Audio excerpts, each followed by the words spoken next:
This is Rebecca Ackermann. She is the senior product designer at Amino, and we are going to start an interview here. So thank you, Rebecca, for joining me, and we'll hop right into it here. So can you explain your career, your design career thus far, and kind of how your journey has led you to Amino in the healthcare industry? Yeah, sure. I've had a little bit of a circuitous path in design. I started out actually as a magazine editor, even though in college I majored in art. So I was working with words more than with images, and then I decided I wanted to go back to school. So I went to Pratt for grad school for design. And while I was there, I was also working on book design and magazine design. But during that time, I really realized that what I wanted to be working was something more interactive. So my thesis there was around health and sort of how to make something that could capture people's the way that people were feeling, because it's such a difficult thing to communicate how you're feeling. The doctor says, "How are you feeling today?" And it's really tricky, and there's all sorts of forms and methods that people have made, but I sort of wanted to explore that. So that's what I did in grad school, and then I started working at an agency called Code and Theory in New York, working on a lot of big projects like for companies like Dr. Pepper, but also working on the redesign of the Los Angeles Times and Mashable, the website, and a bunch of things like that. So I sort of was getting away from healthcare. And then an opportunity arose while I was there from a different startup than Amino called, at the time it was called Project Florida because it was sort of under wraps. Later became Sum, started by the founder of Skype, who really wanted to get into health, into the health space. So I went over there as a senior designer, and we were working on a wearable product and also an app to go along with it. That was really about behavior change and trying to measure things like heart rate and heart rate variability to tell you how you were, if you were feeling stressed or if you were feeling relaxed, and if you had not just gotten enough of your steps, but also worked out your heart enough.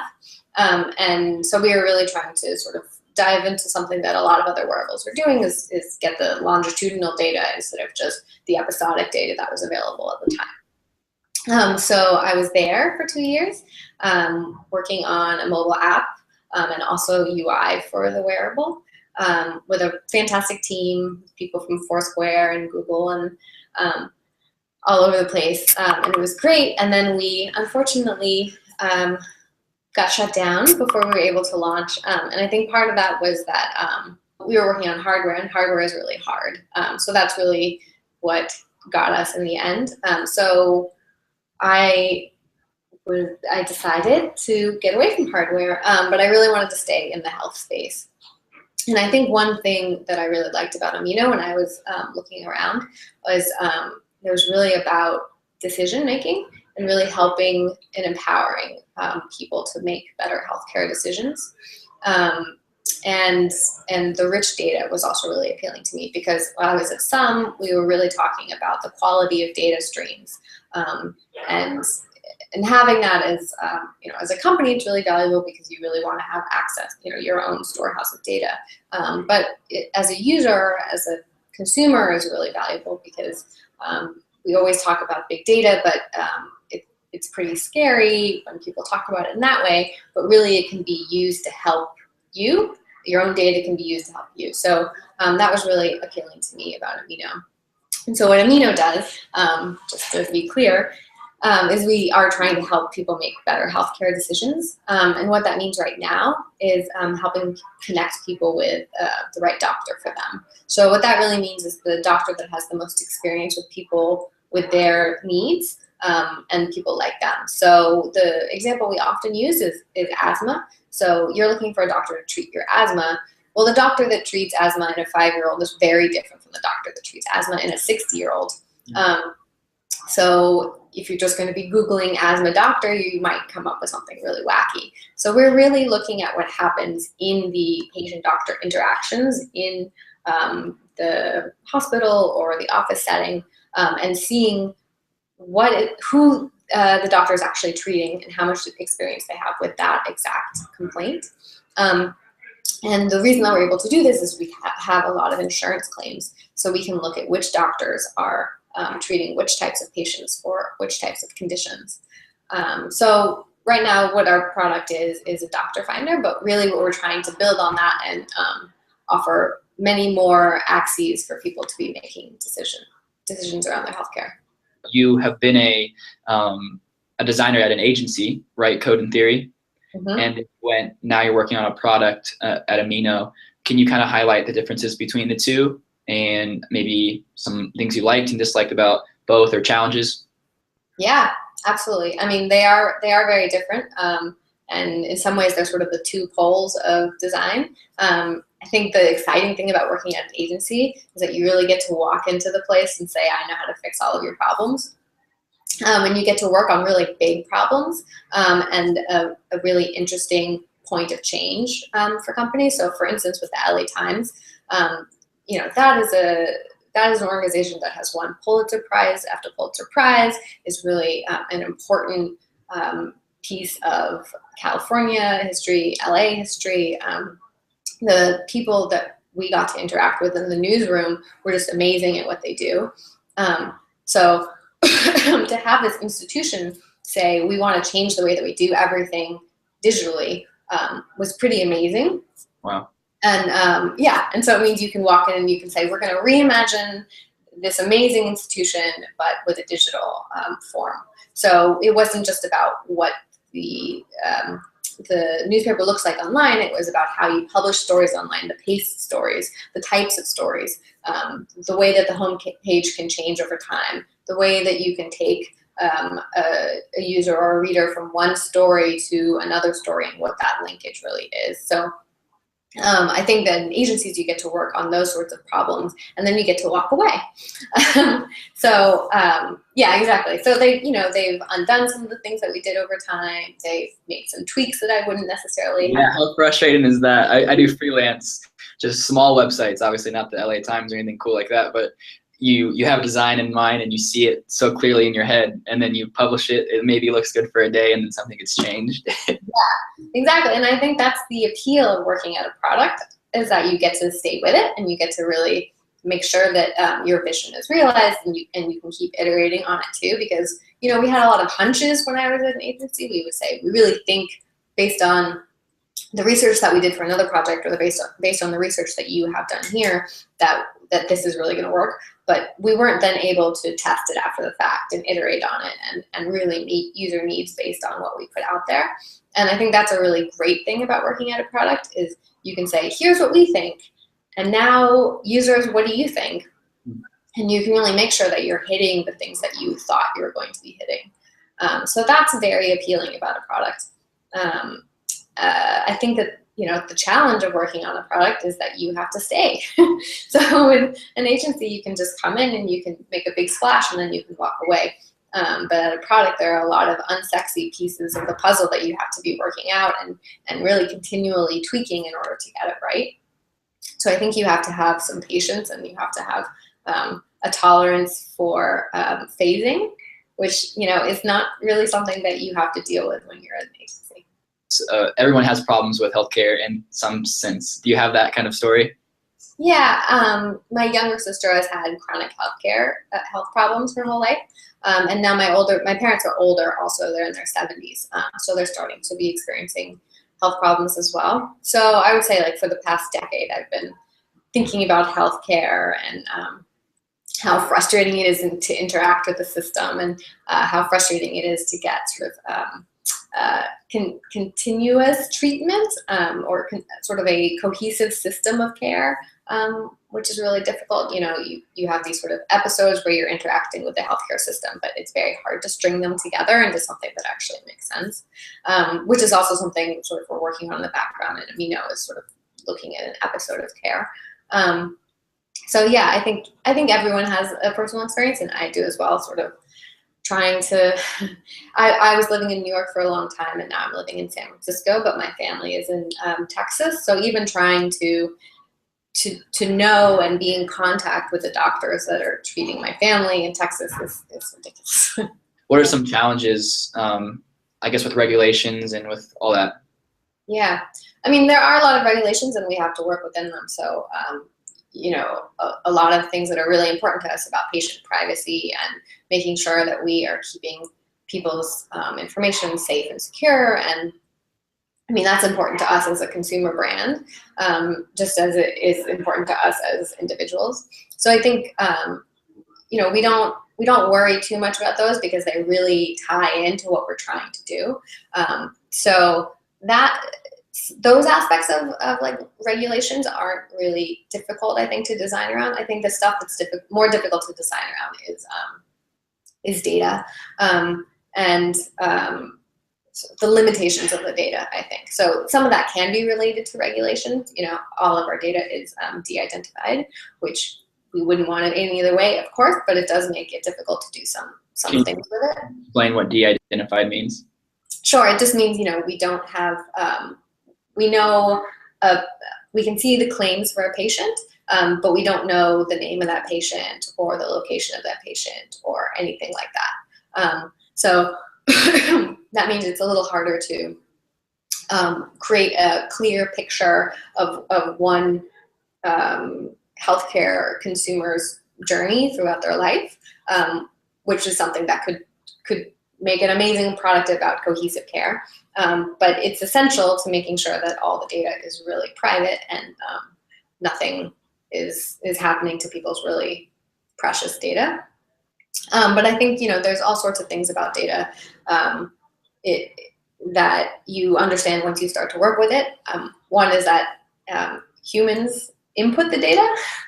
So it you know, it seems like, oh, it's all data driven and it's all numbers and it's all amazing, but you have to deal with a lot of human error too, and not even human error, but just human stuff. So, you know, maybe this doctor's assistant put in this code, and then this other one put in a different code just because they had a different opinion about how it should be coded.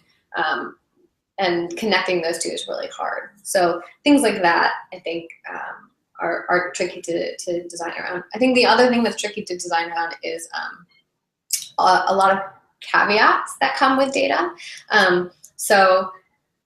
We worked a really long time on what we call our experience matching system. So we have an algorithm that matches you with the best doctors for you, who have the most experience with you.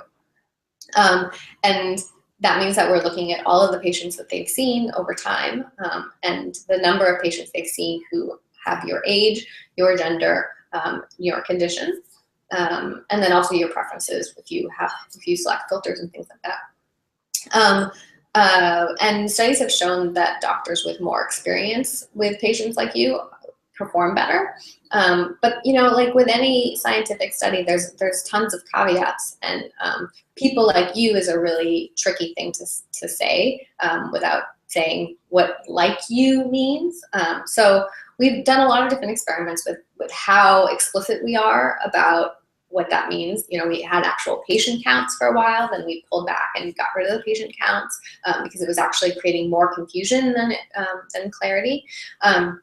So I think that that there's a dance between total transparency of data and analyzing and digesting it into a form that really makes sense. And it's not about masking or obscuring the data. It's more about making sure that people can use it, so it's actually usable rather than just, you know, direct translation of what you have in there.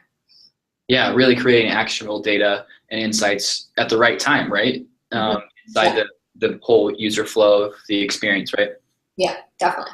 How do you go about that? Like you're hinting to like really just trial and error a lot of the times, like you with a patient count, for example, that's not what they wanted, you said, or something like that. Is that pretty much the way you go about it? Is you have some assumptions, some knowledge about the users already, you test a feature and then get feedback on it and continue to iterate? Yeah, absolutely. Yeah.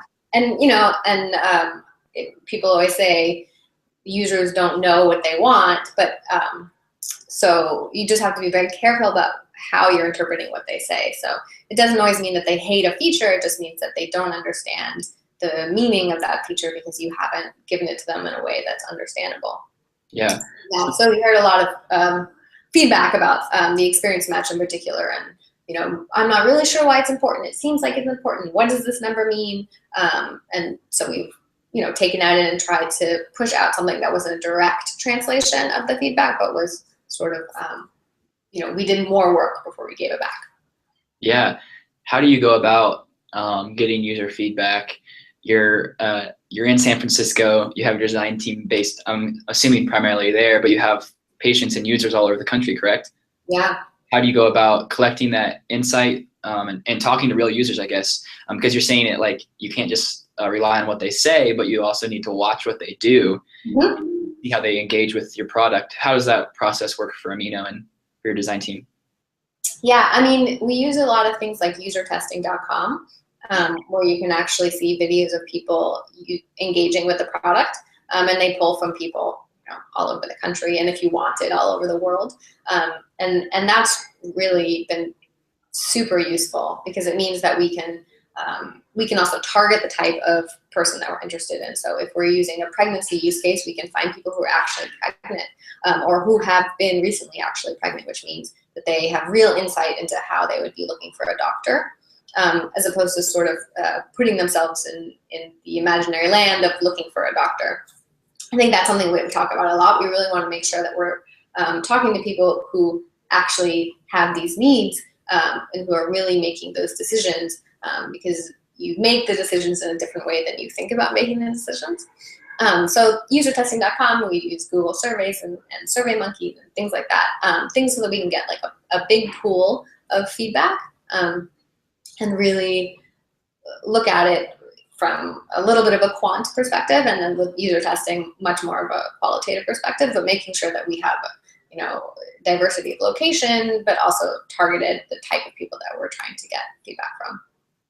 How do you find the targeted people? So for example, a pregnant woman in Austin, Texas, how do you find that person and test them? Is it just literally putting out ads and saying, hey, we want to test people with our product? Well, that's the amazing thing about usertesting.com is they will do that for you. I don't mean to be an ad for usertesting.com, but just put the logo down here at the bottom. Yeah, there are a lot of great user testing products out there that really do that heavy lifting for you, that are fantastic. And I've also done, at my previous job at Some, we did a lot of in-person groups and sort of friend pairs and individuals, and that was really useful qualitative feedback too, but it's just a real challenge to get a diversity of opinion. We actually traveled, took our whole team, our design team, to Chicago, and we were in New York at the time, and then we came out to the Bay Area to do those sorts of in-person testing, which I think is valuable in some ways, but the great thing about all these online tools is that you can get somebody in Chicago, but you don't have to go to Chicago, and maybe you can find someone in Peoria, which is actually more useful than Chicago. You get a bunch of feedback from the users, and it's diverse, and they have a lot of feedback. How do you go about deciding on which feedback to improve first? Yeah, not a science. I think that if we get a really strong signal, then we try to go towards that. And if we get a strong signal that also aligns with our own hunches, we move that way too. And of course, there are the priorities of the business, and if there's something that really aligns with that, then we move that way. Or also, if there's something that is diametrically opposed to that, then that raises the alarms for us. So, I mean, it's definitely not an exact science. We just try to keep moving and keep getting feedback and hearing more and pushing more out. You came from Some, which was in the healthcare space, wearables, and then you came to Amino. When you walked in the door at Amino and you understood what you were going to be designing for, but you maybe didn't understand the space or what really the user's needs were, how do you go about educating yourself? Because this is a huge problem in healthcare that I've talked with other designers about, is like you come into this foreign land, or even to any design problem, and it's like, okay, I need to understand this myself before I can design for the users. How did you go about understanding the problem before you hopped right in on the design team? Yeah, I mean, reading a lot. I think luckily there's a lot of information out there about healthcare and about doctors and about quality measures and things like that. So I did a lot of reading, looking at other products out there in the space, really trying to use them, downloading a bunch of apps, trying to use all of the apps. And, drawing on my own healthcare experience too. I have a 8-month-old. So when I started at Amino, I was pregnant. So I moved to San Francisco. So I was seeing a new doctor. I was trying to get a pediatrician. I was actually going through all of the things that an Amino user goes through. So I was sort of trying to lean into that a little bit and do a little bit more and sort of test my own assumptions about it.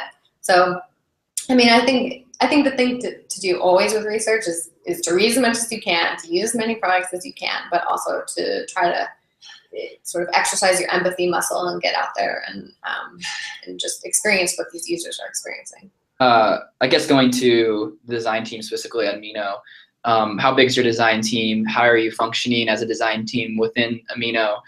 What's your interactions like with other developers and other team members at Amino?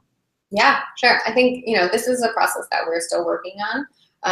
And at Some is a process that we worked on the whole time I was there. And at the agency, Code and Theory is the process we worked on the whole time. So this is something that is always top of mind and always changing, I think. So at Amino, 2 of the co-founders are design leaders. So Sumal and his wife, Madi. Sumal is the head of design, and Madi is the head of user experience. And I think sort of from the product side, user experience, she runs a lot of our tests and is looking at a lot of our analytics and working with product to improve it. And so to me, when I was actually looking for a job, it was amazing that there was design leadership in the co-founding team. So that, I think, speaks to the way that design is represented at Amino. It's really, a seat at the table. Obviously, data is important and business is important, but design is important. And I think it's a pillar of our differentiation is that we have a really good experience. It's not just about delivering the best information, but it's about making it beautiful and digestible and clear.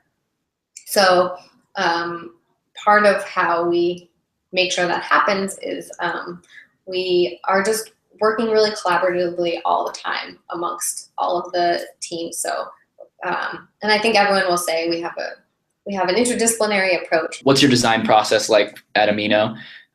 Taking an idea just on a piece of paper or from an insight you've gotten from users, and how do you take that to a full-fledged feature inside the Amino application? Sure. So that has changed over time, but I think so as a team of 4, we used to be a team of 3 for a long time. We recently hired a 4th. I think, we're a small team, so we have the luxury of being able to get in the same room together and make decisions together. I think there are other ways to do it where each designer is responsible for a project and can sort of stem out from the nucleus of the design team and then come back and feed it and go back out again. And I think if we grew, that might happen more. But I think what's really great is about having a small team is that we can all make decisions together. So we'll have a project that's a cross-disciplinary project that we have to figure out from a design perspective. And usually what we do is we get into a room and we do what we call brain sketch, which is not really brainstorm, but it's because often that can lead to a whole meaning of nothing. But what we do is we have a pad of paper and pens, and we do little sort of sprint sketches. So around the idea of user accounts, we'll spend 15 minutes, everybody sketching on their own, and then we'll discuss everybody's ideas and sort of have a conversation from that, and then go back and do another 15 minutes of sketching and have more conversations and so on. So at the end of it, we have a stack of sketches and also a lot of ideas that we've discussed. So then one person will take all the sketches and sort of synthesize them and try to pull out the ones that are really important and put together almost like a wireframe, but like high fidelity. And then we all sit together again and talk about it and give feedback and go through that sort of process. When it's a big idea, we do it more to really make sure that we're working through all of the top problems. And when it's a smaller one, then it takes a little bit less time. But I think we stopped doing it a little bit, and we realized that we really, really needed it. So it's something that we try to make sure that we do with every new feature or project. I think I know what you're talking about, and I think you're getting ready to wrap up, but how design has a seat at the table in Amino's culture. Can you maybe just like synthesize or summary what you were saying? Because I'm not sure if we got that all the way through or not. Sure. Yeah, so I mean, first of all, literally, because two of the co-founders are on the design team, there's a seat at the table. Every major decision, there's design at the table. But also because it's a core part of the product. It's not just connecting people to care, but it's connecting them to care in a way that is empathetic and is consumer driven, which is design essentially. So that means that part of every evaluation of a feature or direction, we really have to step back and think about it from a design perspective. So, one of the things that's so difficult about healthcare is that it's impossible to understand. And I think design can really make that better. And that's what, Amino believes that as well. And so every feature that we put out has a design angle and isn't just data driven. If Rebecca Ackermann walked into a well-oiled legacy IT healthcare company and started trying to design, do you think you could make the impact you're making at Amino? Yeah, I mean, that's a very hard question, I think, because part of the reason that the legacy IT still exists is because they have a really strong foothold. Some of that is political, and some of that is financial, and some of that is regulatory, but they are in the door, and they've had a really long time to be working on these problems. So I definitely don't think that they are motivated by consumers in the same way that startups are, or that we are, or sort of consumer-driven products and companies are.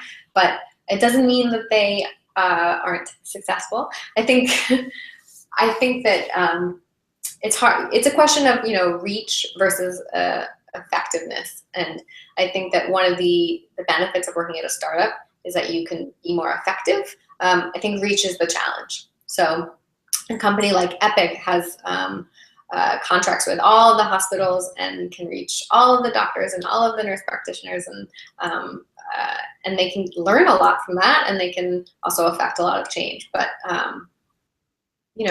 maybe they don't care as much about the patient.